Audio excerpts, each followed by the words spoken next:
Welcome to day 15. We're exactly halfway through our 30-day program today. And I'm really excited because this is the appropriate time to really talk about procrastination, and maybe even more than that, how to really condition ourselves to follow through and use our personal power. Because procrastination is like a silent killer.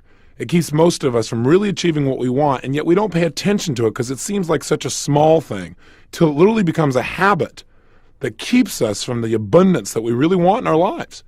So what I want to talk about in this tape is not only how to handle procrastination, but a step beyond that, how to create absolute consistent action towards the goals that you've now set. So let's start with talking about the power of rituals and what success conditioning really is. Let's just reinforce this idea within ourselves. I believe that most of us in life are controlled by one thing, our own personal rituals. What do I mean by that? I mean that throughout our life, we've gotten caught up in some specific habits, and that those habits now are literally controlling and directing our lives, whether we're consciously aware of it or not. There's a quote you've probably heard. It says, sow a thought, reap an action. Sow an action, reap a habit. Sow a set of habits, reap a character. Sow a character, and you reap your destiny. What I want us to do today is to really take a good look at what are some of the consistent thought patterns that we have right now that are creating habits and therefore character and destiny. And if we don't like some of these habits, rather than just being at the effect of them anymore, once we identify what they are, what are some simple ways to condition ourselves to create new habits, habits that will automatically pull us towards the goals that we desire most? That's what we want to do. Now let me ask you a question. Do you have some rituals that you're aware of consciously that you know are holding you back a bit? For example, do you have any emotions that you experience on a regular basis that maybe are less than resourceful? Do you get angry on a regular basis? Or is your emotional pattern to get frustrated or to get depressed? The question I have for you is, when you have these emotions and you know you have them on an ongoing basis, are they affecting the quality of your life? Are they affecting your daily actions? Are they affecting, therefore, ultimately your destiny, the direction of your life and ultimate destination that you're headed for? The answer to those questions, I believe, is yes. And the question is, though, what are you doing daily to feel angry or to feel frustrated or to feel left out or to feel alone or to feel depressed? See, these things don't just happen. Depression is not the result of a virus. In order to feel bad, you got to work at it. It takes effort. And we talked about earlier that you have to take on a certain body posture. You also have to do certain things in your head. You got to look at the world in a certain way. But what I want you to realize is if you're feeling any emotion, positive or negative, on a consistent basis, it's not only affecting your life, but it's the result of a ritual. You have got ritual ways of looking at the world, ritual things that you do. If you think of a ritual, really what is it? It's like a ceremony. It's something that you do over and over again. It's almost like a code that your brain runs by. For example, if you think about it, we've got all kinds of rituals that we think of in a positive way. Things like holidays, for example, Thanksgiving or Christmas, having everybody get together. It's a ritual, and we love it, and it's part of our life. It structures our life. But what most people are not aware of are the internal rituals that create limiting emotion. So what are some of the emotions that you experience on a regular basis that create pain in your life, that create limitations? Because every single one of those emotions that you experience on a regular basis, for you to have them on a regular basis means they're habitual emotions.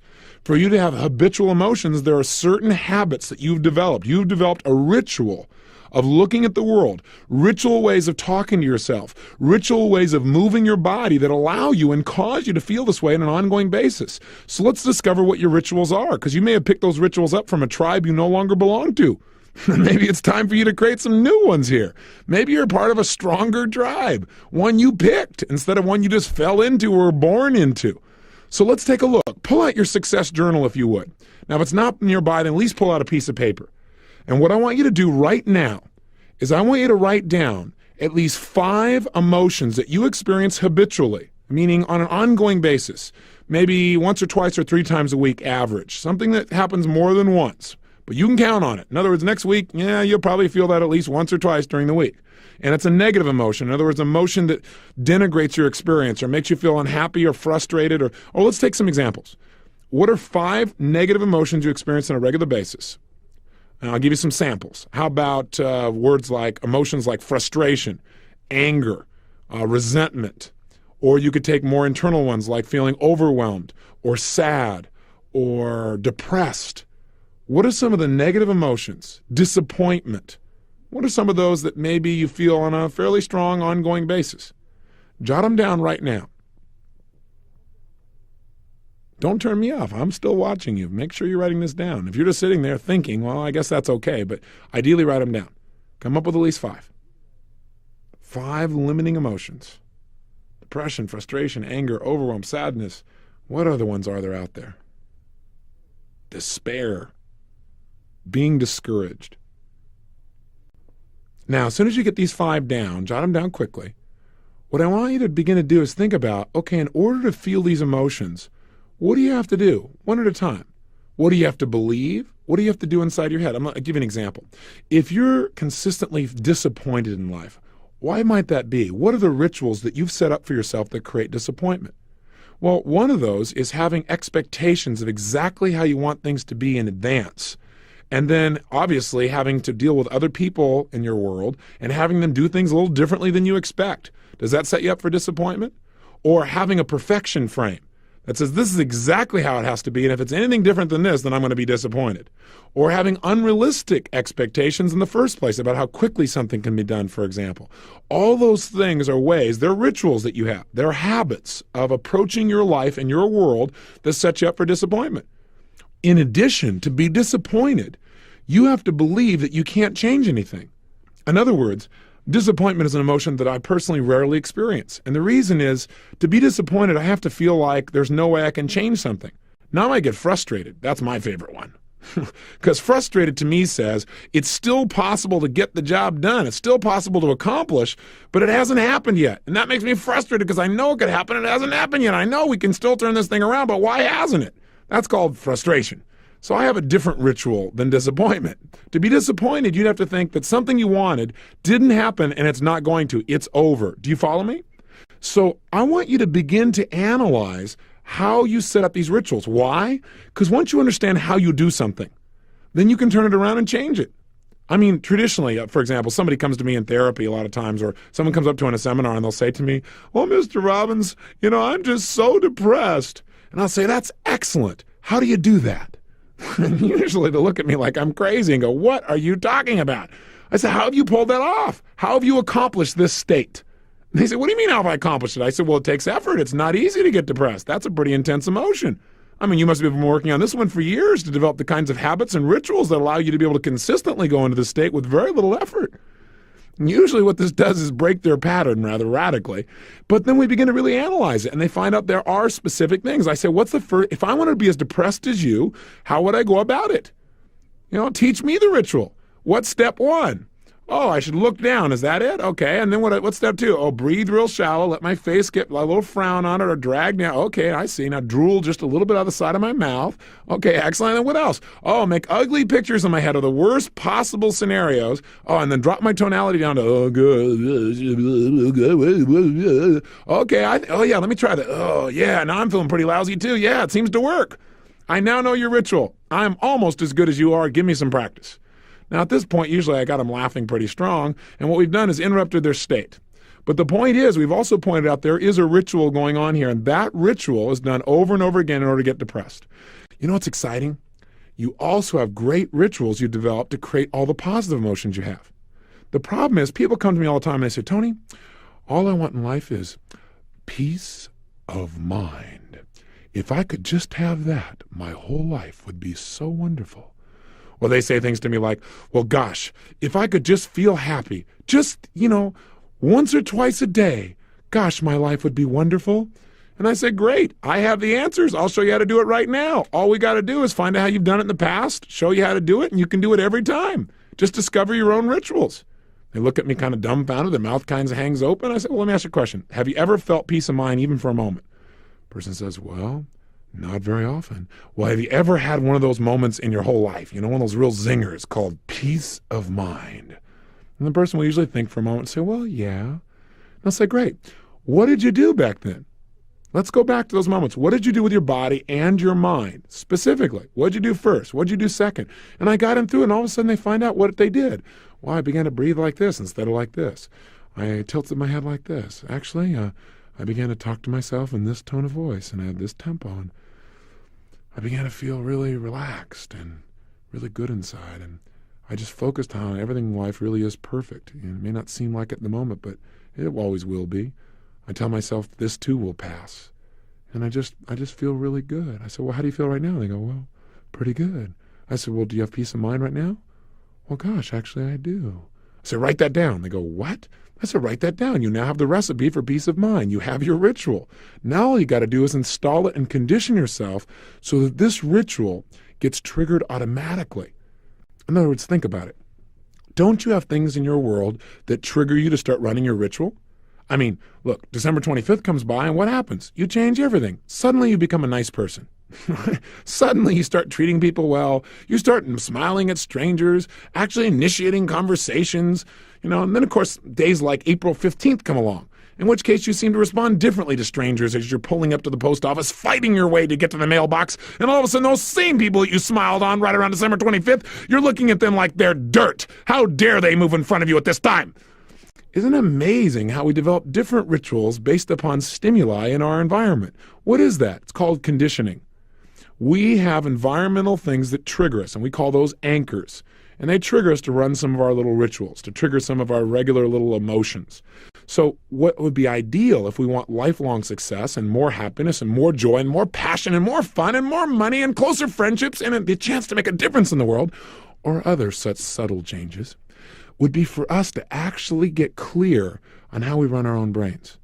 For us to not only get clear on it, but to discover the rituals that are burnt out and old and antiquated and discard them. And we know how to discard them. We've talked about that. We got to first get ourselves to link up that these rituals create much more pain than pleasure. Too much pain. So much pain that we feel it in our gut and our brain will do anything to quit this ritual, to break it up. 2, once we have that leverage, what do we need to do? Just interrupt the pattern. So if you're one of those people that, for example, has this ritual called every time you see your spouse, you manage to develop a spirited debate. And what you might want to do is interrupt that pattern. And there are lots of ways to do that. One way to do that is next time that pattern starts to happen, do what I talked about earlier in these tapes. Reach up and grab your nose and go, to yourself. Now, after people think you're on drugs, it doesn't matter. It'll at least interrupt your own pattern. You might begin to think you're a turkey or weird, but what'll happen is you won't be arguing. And if you do it enough times, it's like that record we talked about. If I take a record and I scratch it and scratch it and scratch it and scratch it, and you try and play it again, it'll never play the same way. So that's all we've got to do. We've got to interrupt our ritual patterns. And then, of course, we've got to create a new pattern in its place. Because in order to create new results, we got to first interrupt our old result, our old pattern. And that's the process. You know how to do it. We're going to guide you through it through some specific techniques we've developed. I think you'll find it a lot of fun. But you've already defined now 5 negative emotions you have on an ongoing basis. What I want you to do right now is I want you to stop the tape and I want you to take approximately 5 to 10 minutes and I want you to actually define what are the rituals associated to them. In other words, I want you to pretend you're getting a recipe. So if the emotion was, let's say, frustration, what's your recipe for frustration? Okay, so you go, okay, what's the first thing I do? If I really wanted to get frustrated, or if I've gotten frustrated in the past, how did I do it? What was step 1? Well, step 1 is I decided on this major goal, and I made it incredibly important that it happen now, or it had to happen at a certain time. Okay, step 2, I began to make pictures in my mind about how it absolutely had to be.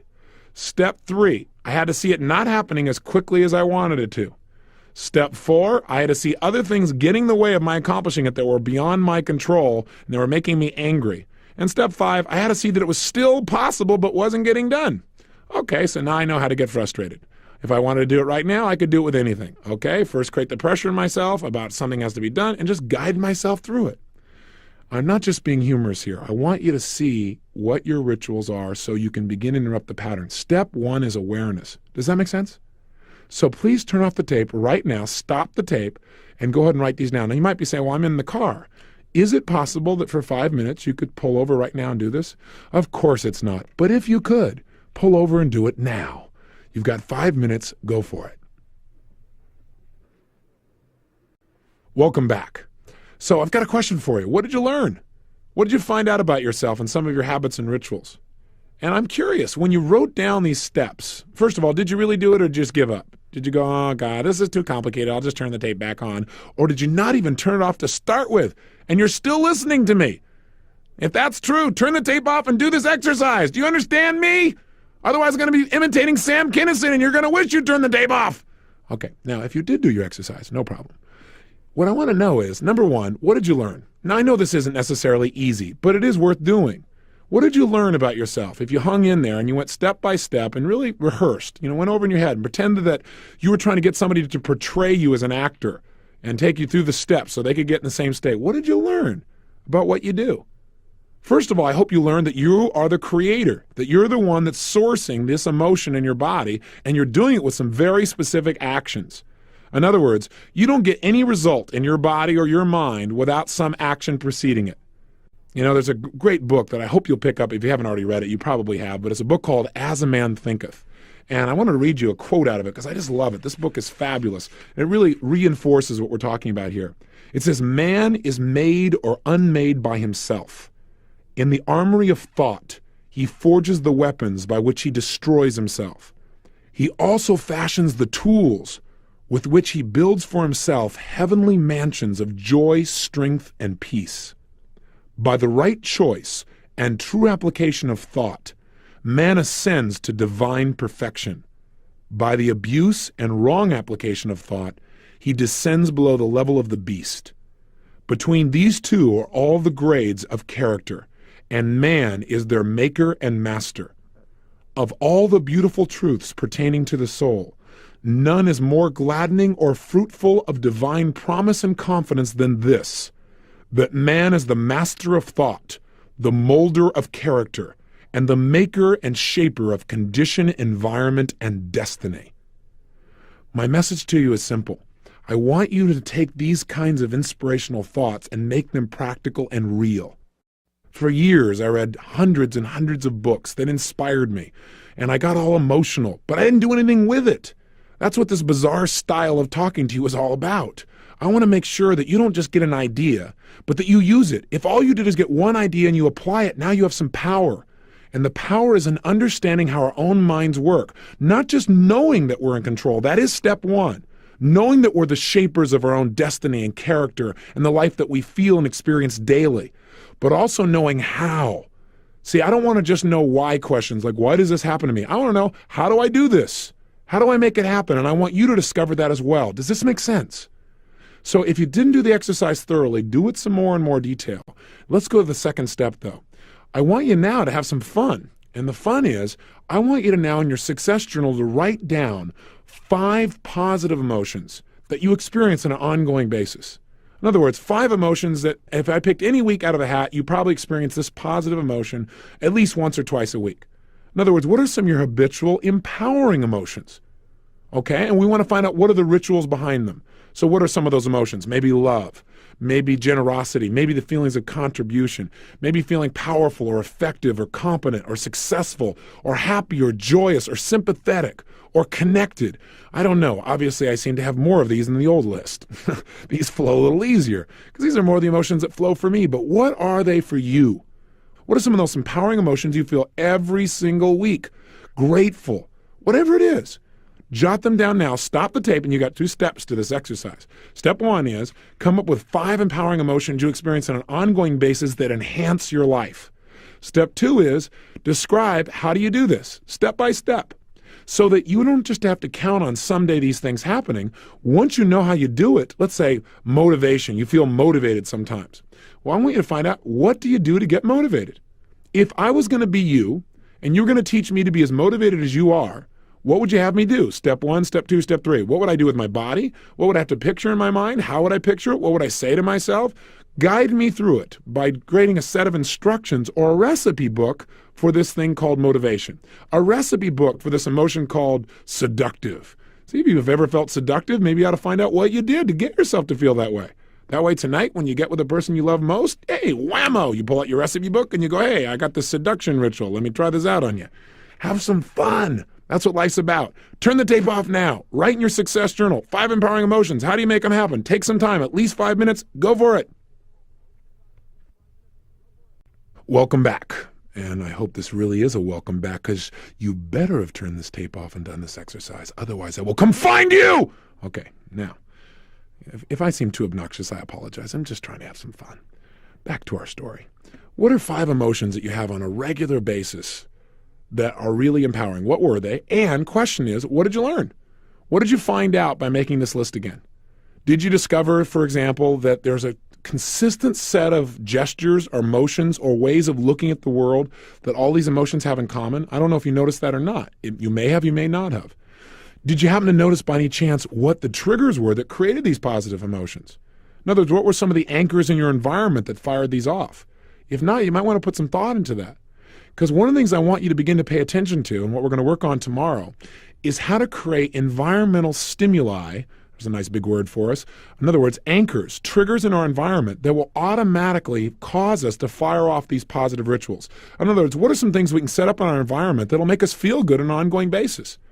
We've been taught for years that Winston tastes good like a, and we say cigarette should, even though we know it's not true, and even though it's been off the air for 14 years, as we've already stated. We've already learned to trigger by certain expressions on people's faces, certain emotions in our body. Didn't your mother or father have a certain look they could give you that the minute you saw it, instantly you'd have what we call a ritual change, where you would immediately fire off inside of yourself a set of pictures, feelings, and emotions that didn't feel so hot? So the bottom line is there are already anchors in our environment. And tomorrow what we're going to focus on is how to create anchors. But for right now, I want you to discover what are firing off these rituals. So what we've done so far is this. 1, we've identified the fact that our consistent emotions basically shape our character and destiny. 2, we've identified that these emotions that we have on a regular basis are not the result of happenstance, but are the result of specific actions we take on a regular basis. In other words, habits or rituals that we do over and over again in order to feel these emotions.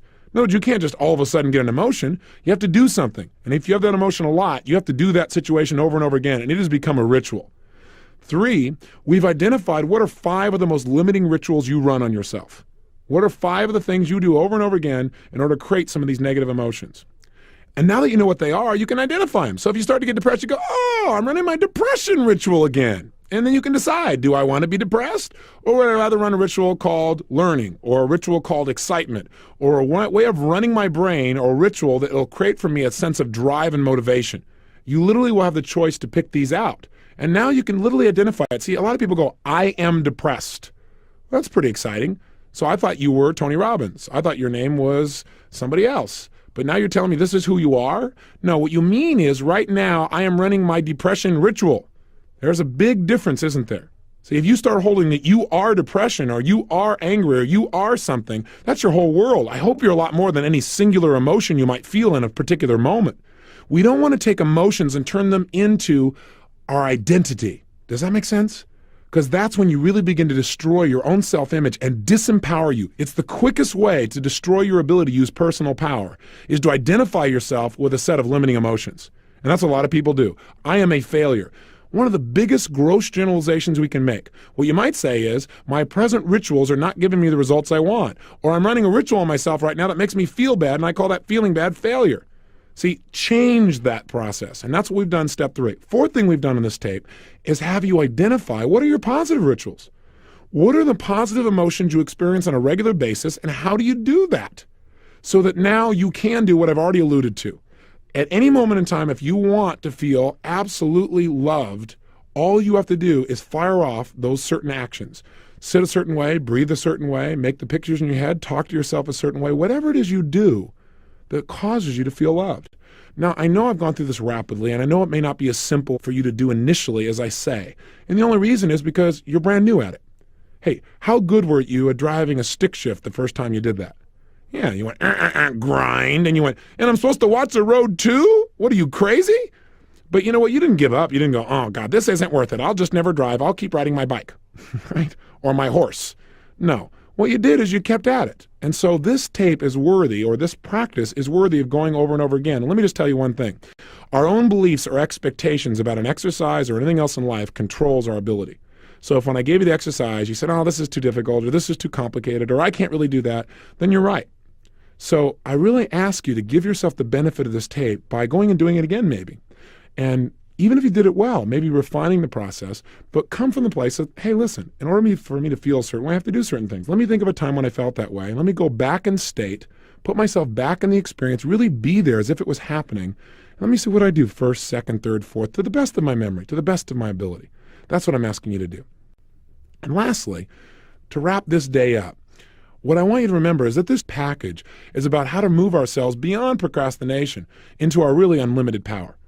And the only way we're going to do that is realize that procrastination itself is nothing but a ritual as well. Isn't that true? I mean, think about it. Procrastination, in order to procrastinate, you have to look at the world a certain way.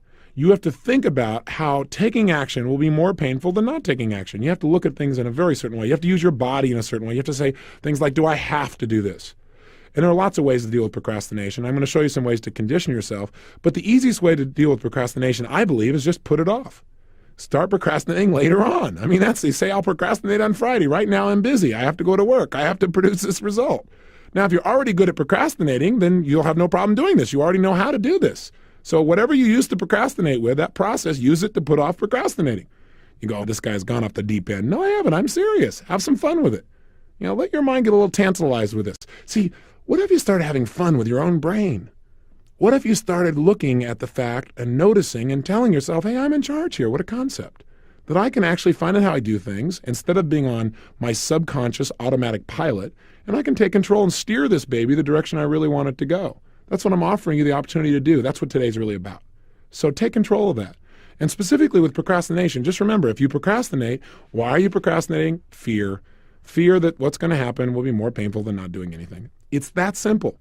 So all we have to do is condition ourselves to feel that if we don't follow through, that is, if we procrastinate, it'll be 10 times more painful than if we just get the darn thing done right now. All you have to do is condition that in. How do we condition it in? Just think of all the consequences of not taking action. In other words, in order to procrastinate, what you do is think of all the consequences of, well, God, if I go do this, it means I'm going to have to do this, I'll have to do that, and I'll have to stop what I'm doing here, and gosh, I'll have to probably do that thing too, and somebody might say this, and what if it doesn't work? And so you look at all the negative consequences of taking the action, and that creates pain. Do you agree with me? Is that how your brain usually works? Well, all you got to do is reverse the process. Think of a time when you could have procrastinated but didn't. Why didn't you? It's because you thought, by taking this action, I'll get all this pleasure. So you focused on the positive results you could get by following through, and you made them compelling. You made them real enough to you that you really wanted those results. You said, God, by doing this, I could get this to happen, and this person will be happy, and I can make a difference here, and this will happen, and that'll affect me in this way. And oh, that's fabulous. And if I don't do it, it'll cost me here, and if I didn't do it, it'll cost me there. So you use pleasure and pain, and that's all you've got to do. So you can do it consciously. But I also want to show you a way to have this happen automatically. So you don't have to sit down every time and go, okay, if I don't do this, what's the pain I'm going to experience? And if I do it, what's the pleasure I can? That's fine. But I'm also going to show you a way to develop a new ritual where you automatically blow through procrastination. And we're going to do that tomorrow. For today, though, your only assignment is this. I want you now to take procrastination, since we're going to talk about it in the next tape, and we're going to talk about how to condition ourselves so that we blow through it consistently. But I want you to take this procrastination and find out, how does it work for you? In other words, I've given you the overview of how you procrastinate. But what do you usually do to procrastinate? Do you, somebody says something and then you go, God, do I have to do this? How do you start it off? And that was the way I did it, by the way. I used to use the word have to. I used to say, I have to do this, I have to do that. And it made me feel really lousy. I have to do this, I have to do all these things. And my wife, Becky, really gave me a good education on this. She goes, honey, you don't have to do anything. I mean, if anybody doesn't have to do anything, you don't have to. You've earned the right. You don't have to do a thing. You've organized your life in a way that if you didn't want to, you wouldn't have to do anything. Think about that. Yeah, I guess that's true. She goes, so what you're doing is you're choosing to do it, right? I said, yeah, you're right. It doesn't bother me to be corrected by you. She said, honey, the bottom line is you have a choice. If you're doing these things, it's because you choose to do them. I mean, isn't that true? I said, yes, it's true. I love to be reminded of the stuff I teach other people. It's good to have somebody there that you care about who will needle you in a nice way because they care and remind you of the things that you already know. So let me be that little needler for you here as well. Remember, if you say to yourself, I have to do this, your brain may immediately go, I'm not doing it. Because have to feels like pain for a lot of people. Does that make sense? So instead of have to, say, hey, I choose to do this. Or I get to do this. Or I want to do this. And that's the one I use most often now. Instead of I have to, I have to do all these things. I say, God, I want to do all these things today. How does that feel? Does that feel different than I have to do all these things all today? I want to do all these things today. I'll tell you what it does for me. In a heartbeat, it takes me from a state where my brain's in resistance saying, I don't have to do anything. I'm not going to go through all that pain, to, Oh, I want to do it. Oh, that means it presupposes to me that there's going to be pleasure in my following through. So how do you handle procrastination? 1, find out how you presently create the state or the ritual of procrastination. 2, make sure that you ask yourself 2 new questions. If I don't do this, what's going to be the ultimate price I'm going to have to pay? What are all the areas that I'm going to pay a major price? What will it cost me if I don't do this? And really feel the consequences. 3, ask yourself the question, if I really did this and I'd already accomplished it, how would I feel? If I'd already gotten this done, who would it benefit? How would my life be better? How much more joy would I have if I had already done this, right? And then 4, develop the habit of saying, I want to do things instead of I have to. You'd be surprised what these 4 little steps will do for you. And of course, the last step, step 5, is even if you don't feel like doing it, develop the physical habit that when you start to feel this thing called procrastination, you physically move your body to break through. In other words, you gesture, you move, and just say, I'm going to do it. You use your body as the leverage to change states. That's all I want you to think of for now. So again, I've circled around here, so let me come back. Your assignment's simple. Review what we've done already. Review your 5 negative emotions, how you create them, and think about what are some pattern interrupts you could create for yourself. Maybe one of them is feeling totally starved. So maybe there's something you want to do there. In order to feel starved, you listen to a radio show that says, aren't you hungry? Aren't you hungry? Aren't you hungry for Burger King? Or something fun like that. And you notice that's the first step. So what do? Come up with a pattern interrupt for it. So now when you hear, aren't you hungry? And you notice you're about to go, yes, I am. Instead, you say, no, I'm not. You're not going to manipulate me. No, I'm not. You're not going to manipulate me. I'm going to exercise instead. In other words, create something to interrupt the pattern. Does that make sense? And be creative and outrageous. Have some fun. So your assignment is review your negative emotions. Develop a different pattern interrupt for each one. Something you could do to interrupt that negative pattern, to get out of the ritual. And 2, review your positive emotions and think about, gosh, how could you trigger those more often and where? Where in your life and when in your life would you be willing to put yourself in a great state on an ongoing basis? And then thirdly, take a look at procrastination and chunk that one down, okay? In your success journal, write down in procrastination, what do you do, step 1, step 2, step 3 to get yourself in that place? And again, develop a way to break in there. And I've given you several tools, okay? Have we had a good day here? You better be saying yes. Okay? Or you better figure out what rituals you do to cheat yourself from ultimate joy of visiting with me on a daily basis. Okay.